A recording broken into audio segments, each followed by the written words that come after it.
देखिए, मैं आपके दर्शकों को अपना इंट्रोडक्शन पहले दे दूं। मेरा नाम अमृताश आनंद है और सौभाग्य से बिहार के सबसे तेजस्वी नेता, ओजस्वी वक्ता, स्वतंत्रता सेनानी में सबसे अग्रिम पंक्ति के व्यक्तित्व बिहार के श्री डॉक्टर श्री कृष्ण सिंह, उनके परिवार में होने का सौभाग्य है। मैं उनका प्रणाती हूँ और हम लोग करीब 2013-14 से ही श्री बाबू की जो विचारधारा है, उनकी सोच है, उसका प्रचार प्रसार शुरू से कर रहे हैं।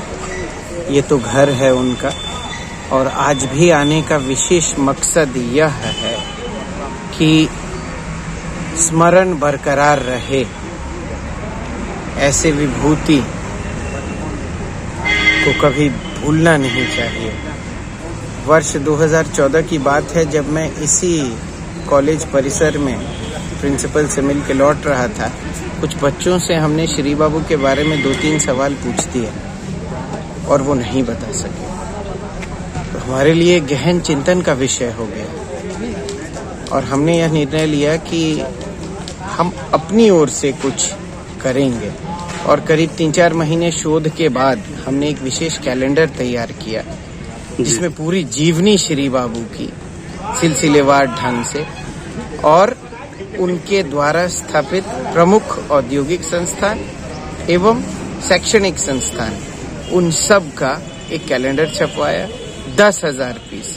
और हम लोग यहाँ 2 महीना रह के उसको एक गांव के सरकारी स्कूल और आंगनवाड़ी केंद्र में वर्ष 2015 में हम लोगों ने वितरण किया था।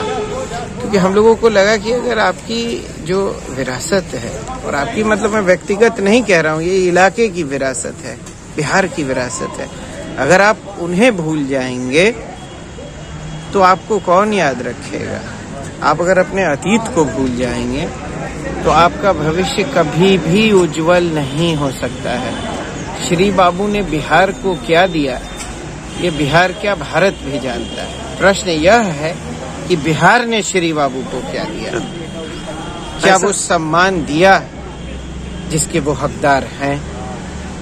बहुत सारे लोगों को बहुत सारा सम्मान मिला, पद्म भूषण, पद्म विभूषण, भारत रत्न। श्री बाबू को कुछ मिला नहीं।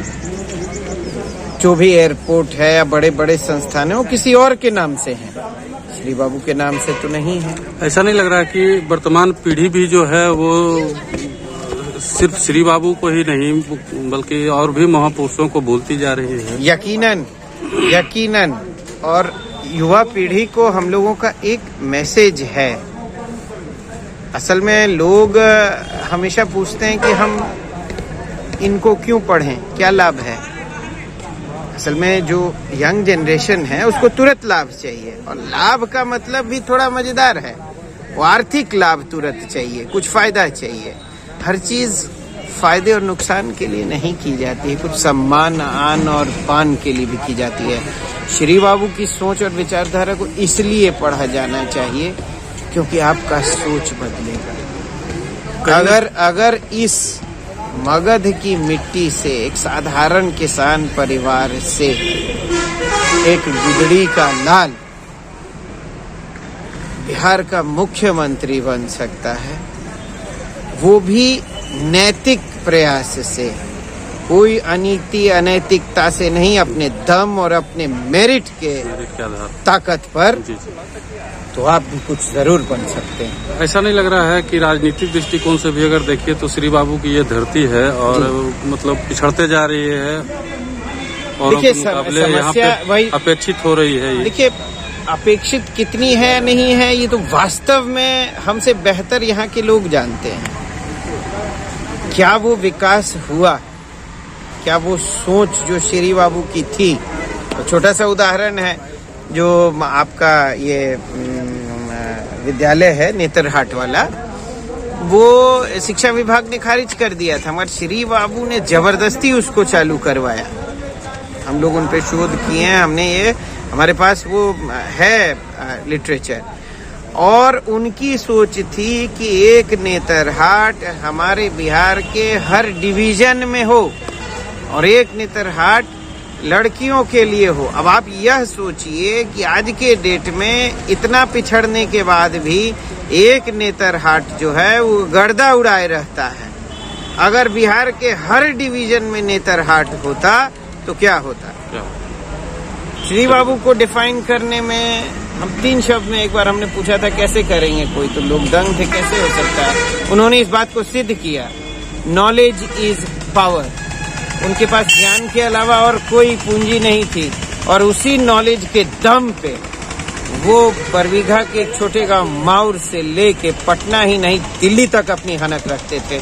इसी महामानव को प्रणाम करने, अपने श्रद्धा सुमन अर्पित करने मैं आज उनकी धरती पर आया हूँ और उम्मीद करता हूँ कि आप सब भी आज उनको श्रद्धा सुमन अर्पित करेंगे और नमन करेंगे। धन्यवाद।